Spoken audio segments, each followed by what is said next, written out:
In the last session, we heard about when the child is born, the sex education begins, and it perplexed a lot of people, and we really want to know why did you say that statement? Can you go deeper into that and help us understand that a little bit more? I will tell you. When the child is born, he's not even aware of his own being fully. Everything is new to him. He was just floating in a dark place in a mother's womb, and now he is out. For him, even the concept of light, concept of seeing things, colors, shapes is new. He doesn't know the concept of mother, father, doesn't know anything. He doesn't even know how many body parts he has. He doesn't even know where his body begins and where it ends. His own body is so new to him. He doesn't know the functions of his various body parts. So naturally, initially, he doesn't even know what to make of various shapes that he sees, various movements that he sees around him. So initially, he's trying to pick up signals from everywhere from his survival instinct. Because one instinct that all of us are born with, the most important instinct, and all other instincts arise from that one instinct, that is survival instinct. The moment child is born, he's bothered about his survival. And to be able to survive, he's looking around. Oh, I need to survive in this world. So I need to know this world. How will he know this world? He has yet to understand the verbal language. He doesn't know the meaning of various sounds. He doesn't know the meaning of various shapes. So his body, whatever is felt on his body, is immediately picking up those signals. Oh, someone touched here and it felt this way. Or someone touched there, it felt that way. Oh, I saw this light. I saw this color. And he's picking up all those signals. Now, what happens when the child is born and the parent, let us say, they are bathing the child or they're dressing up the little child.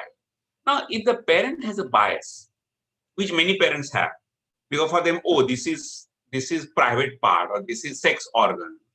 So while touching the baby, who they love the baby, for example, while bathing the baby, cleaning the baby, they're touching everywhere quite nicely. But the moment they come and touch the private parts or sex organs, private parts for the child, it is not still the sex organ.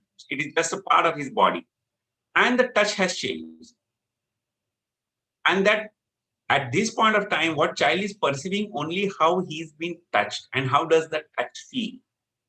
He's gathering all the signals purely on the basis of how he feels when his body is touched. Now, what happens? He's saying, okay, I've been cleaned, I've been touched here, I've been wiped here. But the moment the touch of this person who is taking care of me reaches to a certain part of my body, there is a little hesitation. That touch is not done comfortably. And that hesitation is felt by the child because he's very sensitive to this. And so slowly he starts developing a bias. Oh, there is something about some part of my body which these people who care for me, who take care of me, and I have to be in their good books, seems to have something against this part. So that is why they are not touching that part the way they touch probably my face. Like how while loving the child, parent go and touch the child face, they kiss the child's face here and there. So the face is given so much importance. That is why we are all so conscious about how we look, how our face looks. And that's come from how we were perceived or touched by our parents. And there are some parts of the body which parents either avoided touching, or they touched in a very abrupt manner, or that touch did not have any love associated with it. So that is perceived and it somewhere remains deep inside the conscious. Moreover, like child is exploring his body because he wants to study, he wants to know his body. Oh, what are these fingers like? What are these various parts? So he's touching his own body and trying to learn about his own body. And in that process, somehow, let us say, child goes and touches his penis. A boy touches his private parts. For him, there is nothing like dirty about those private parts. It's just another body part he's curious about. And he just wants to touch and feel, oh, how does this body part feel like? What is this like? He's out of curiosity touching. But at that point of time, if the parents sees that the child is touching the private parts, and sometimes a boy child can have a good tidy erection at that point of time. Not that he's having any sexual thoughts and feelings, but it's a natural response to that organ. You'll be surprised to know even when the male child is in a womb and we see the child on sonography, often the male child gets erection even in the womb. That doesn't mean he's getting some sexual dreams. He doesn't even know the world. So for a male child's penis to get erect, just like with any emotion, it need not be, on the contrary, there is nothing like sexual feelings at that time. Any overwhelming emotion and a male child can even get erection. But as far as the mother is concerned and father is concerned, for them, there is only one meaning to erection. And they feel, my God, he's such a little baby and he's getting erection. And why is he touching there and again? He's having this dirty habit of touching on those parts. Now, this dirty habit is in the minds of a parent. There is nothing like that. Child is simply curious about his body parts, and he's not touching even in his private part out of any sexual thoughts and feelings. And he should be allowed to explore his body. But because parents have a bias, they immediately will take the hand away. They will slap on the hand and say, "Yo, dirty boy, dirty habit, don't touch this, shame, shame." Kind of reactions they will see. And you are giving the wrong signal to the child. There is something wrong about this body part. I'm not comfortable when you touch there. And parents' bias towards private parts becomes clear to the child. And he is learning everything from the parent. The only source of learning about this world at a very young child is parents. That is why we call it as a mother tongue. No mother often formally teaches mother tongue. Come on, from today let us start learning mother tongue. Your first, no, child simply learns from mothers with observation. So child is also learning mother's attitude towards his private parts with his child's observation. So if the mother has a bias towards private part, mother's touch is biased. Mother, when he touches his body part, her reactions are biased. He call it as dirty. She reference, sometimes parents put mittens. Take the hand away. A child feels when I touch, often we find it so cute, all of when the child holds his own foot and put his own big toe in his mouth and the parents click a picture. Wow, how cute, how cute. That's perfectly fine. But when he's touching his private parts, you are uncomfortable. So your discomfort gets transmitted. So in a way, you have already started creating a bias in the child's mind and started giving him wrong sex education. Yeah. That means there is a certain part of your body is dirty, is not good. You need to stay away from this body part. You need to avoid this body part. There is something wrong with this body part. All these signals you have given to the child, and the child is so newborn, he may be just born 3 days, 4 days back.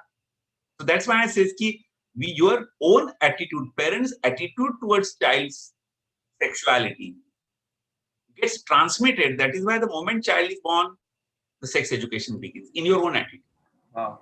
Doctor, I just got so lost with the visual images as you painted this picture, and I'm really lost of my next question is, but one of the things which is coming to my heart and mind is there's so much accumulation then.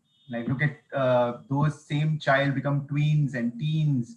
There's so much of labels being put in and constant. And if I look at parents, if I look at from their lens, they have also ignorance around it. So that ignorance is what has led, and we don't even realize what are we trying to do. So where do I begin? Because I'm feeling so guilty as a parent at this moment when I'm listening to you. How do I relax? What do I do? I'm overwhelmed as a parent. Doctor, one of the thought therefore is like, I am not comfortable with my body part as an adult now, with so many years now. And suddenly I am put into a pressure of having a conversation on the word which I'm not comfortable using, and my wife is not comfortable using. What do I do? Where do I begin? See, again, when we are teaching children language, for example, little boy is learning his language, and we start teaching the names of various body parts. Oh, these are eyes, this is nose, this is mouth, this is neck, this is chest. We are teaching all correct parts. The moment you come to the private part, you suddenly take a jump and go to legs, as if that doesn't exist. There also you are teaching a bias, because child wonders why there is no name for the private parts taught. And even if you teach, invariably parents don't use scientific name. They will never use the word vulva or vagina while teaching the girl. They will never use the word penis. They will use some slang, some nunnu, totu, all sorts of. Why? If we can teach nose as nose and ear as ear, what's the problem? It is a scientific word. On the contrary, teach them so that their vocabulary is rich. They'll be able to report correctly. Even I tell you, one of the measures to educate your child to protect oneself from a possible sexual abuse is to teach him all private parts, names of the private parts, correct scientific names of the private parts. Because then he will be able to report it also correctly. And he will be able to even stop the abuser correctly, because when the abuser sees, oh, this little child even knows the correct names of the scientific body parts, he's an aware child. I rather find out another child who is not that aware. So it is one of the ways to even tools to be taught to children to even protect themselves from even possible sexual abuse. So teaching correct body parts is necessary. If you are uncomfortable because your parents never taught you, you don't do the same mistake again. You can very well be comfortable. That is not, these are not dirty words. These are not vulgar words. These are scientific words. Doctor, I think your book, which you have talked around on sex education, in Hindi, English, um, Marathi, because sometimes that script, what that script should be, what should I say, what should I not say, I think you've elaborated that to quite a detail in your if I can use the word, like a curriculum. Yes, it's a proper curriculum. My book, the complete book of sex education, is written only with the intention so that parents, teachers can read it as a reference book, learn what exactly is to be taught, when to be taught, what language to be used, what is the correct terminology, at which age what needs to be taught. Because you can't teach the same thing. Like even in school, when we learn something like biology or chemistry, what the 10th standard boy learns in chemistry and what the 5th standard boy will learn in the chemistry is different. Something similar, it has to be age appropriate. Always don't use the word sex education alone. I add three things to it. I said ki age appropriate, value based, and culture specific. Plus, it has to be also scientific. Then it is a proper sex education, because I have known people who have shown porn in the name of sex education. I remember even good 20 years back when I was myself much younger, though I was practicing doctor. In one of the conferences, in those days there was nothing like internet, conferences, pornographic pictures were shown as a part of the lecture. And it shocked me even then. Pornography is not a sex education tool at all. So when you only use the word sex education, many people feel shocked because they say, oh, so our children are going to be shown some porn? They are going to be taught something like how to perform sex in various positions? So that's what their mind thinks. That is why they're opposed to the idea. But when they're given the correct meaning of sex education, that is a value-based, age-appropriate, culture-specific sex education, mainly to teach children to be comfortable with their body, to be comfortable with their sexuality, and also to protect themselves from any possible sexual abuse and grow in a very healthy manner, is sex education. They are convinced.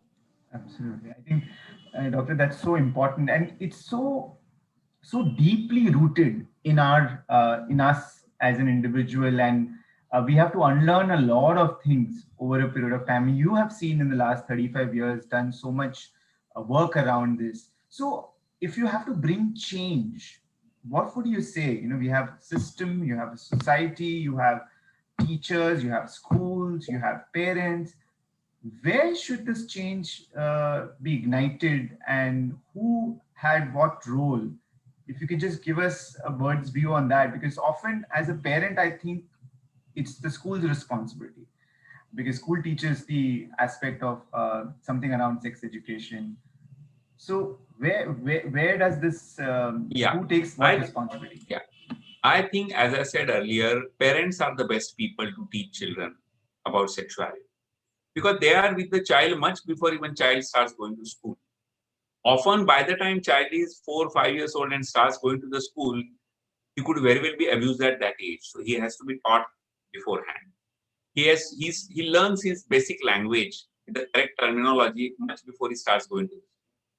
So if parents do their job well, from the time child is born till he goes to the school, I think school may not even will require to take this up as a subject, because parents have done the job. Moreover, child can go back and ask parents any number of questions. That facility may not be available in schools, because one teacher is catering to 30, 40, 50 students. Invariably, there is no privacy while asking the question also. So children have all the time privacy while talking to the children, the comfort level with the parents. And that is why if parents should take it upon themselves. So when I wrote my books in all these languages, the main intention was to teach parents about this subject so that they learn from the book, because the books are not exactly for the children to read directly, but it is for adult community to read, understand the importance of it, learn what exactly is to be taught, and then teach. Learn the correct terminology. Even my book also shows age-wise.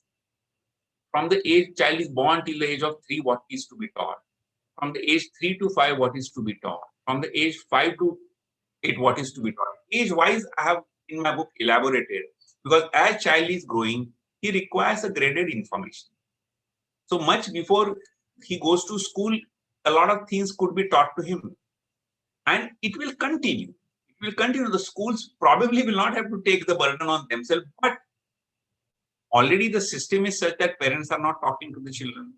So then it has to begin somewhere. If the parents have not done the good job, the child is already find himself in a school in 3rd or 4th or 5th or 8th standard, then let schools do it. Let us say schools have also failed to do it, then let colleges do it. If colleges have also failed to do it, then when the person is going to get now married, he has to consult someone. He can visit a premarital counseling center. He can go to a qualified sex educator and learn from it. So earlier the better. But if your earlier times are already gone, by the time someone sees this video, the child is already grown up and 11, 12 years old. Now he can't make the child small again and start teaching him. So from this point onwards, you have to start. You can very well do that. You can very well catch up. In that process, depending on if the child is in a school or college, it could be a responsibility of the parents plus educational institute. Moreover, media can do a good job, because sitting Google or whether internet or television shows or shows something like this where we are discussing this topic can be seen by parents, and they can learn a lot from even a discussion that we are having currently. So I feel parents should take the lead. Yeah. And not only for their own children, the parents are also going to be one day become grandparents. They are also uncles and aunties to other children in their neighborhood, in their relationships also. Whoever has the comfort level, whoever feels comfortable talking and has a scientific knowledge should start. You don't require a formal setting for it. It happens in a very informal manner at home. That's where it needs to begin. Very relieving thought, Doctor. I think what you're saying is that curiosity has to happen, and the importance of this has to be given to by parents, saying that this is critical. Just one last question comes to your mind from our this series standpoint, Doctor. In terms of implication of not doing it, what would you call out are the implication for teenagers or young adults if they don't get this kind of information at the right time? Yeah, basically, when the children are growing, particularly when they are adolescent age, because of the hormones are produced in a large quantity, they get a lot of sexual thoughts, a lot of sexual feelings, sexual urges, sexual desire. And if they are not taught how to deal with it, they are likely to indulge into what we call as a sexual experimentation. And for them, that sexual experimentation could amount to touching someone inappropriately, engaging into a behavior that could be risky, that could be harmful, that could be illegal. Why they are engaging into that? Because they are never taught how to go about it. It's like this, like pressure cooker. There is a whistle provided to a pressure cooker. That's what pressure cooker differs from a common vessel. It's a specially designed vessel with a special capability, but the whistle plays the main role. Time to time, the steam has to escape. That's what we say, ki city bach gayi.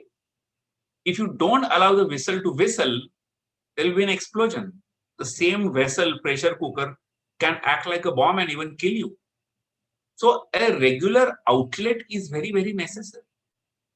And to even teach about it, to tell about it, one has to have an expression. One has to express his curiosity, get the correct answers, know about, rather than just finding it randomly anywhere from the wrong sources. If you get the correct information from correct sources, then children will not go for experimentation because they know someone has taught them formally. What we call is a develop a consequential thinking in the children. That's the faculty we all need to develop. As we grow, our consequential thinking also grows. That's what we call as a maturity also. So to develop that faculty in children, what we call as a consequential thinking, parents and teachers play a very, very major role. That is why I call it as a value-based education. Age-appropriate, value-based, culture-specific education. And that is why it is so important. Because child who experiments doesn't even know that he's behaving in a very risky manner. For example, if a very young child sees a snake, he may think it is some kind of automatic toy and he may go and catch that poisonous snake and it could be dangerous. But a grown-up will not do it because grown-up has a knowledge. It's a poisonous snake. I need to run away or stay away. But little innocent child may find this something very amusing, looking at the snake, and could engage into risky behavior. That is why once you have given the knowledge, then children will not engage into any risky behavior. That is why teaching them beforehand so that they don't engage into any kind of a risky behavior, which they don't even know is a risky behavior, is necessary. In USA, their own statistics says that almost 7 to 10 lakh girls every year are adolescent girls getting pregnant. Why? Sexual experimentation. Because they were never told much about it. And that's why they engage into a kind of behavior or they're taken advantage of and they find themselves pregnant. All right, so we heard about what all as a parent you need to unlearn and how do you transfer the consequential thinking in your child's mind and heart. Yeah, and that's exactly what we talked about. We talked about the why, what is the implication of not doing sex education, and how the biases plays up in our way of managing our child right from their birth. Yeah, so please share your comments, questions, and let more and more people join this momentum of the role of you as parents as a sex educator, and we'll continue working on this series and answering some of your questions as they're coming along. So thank you so much and see you in the next part.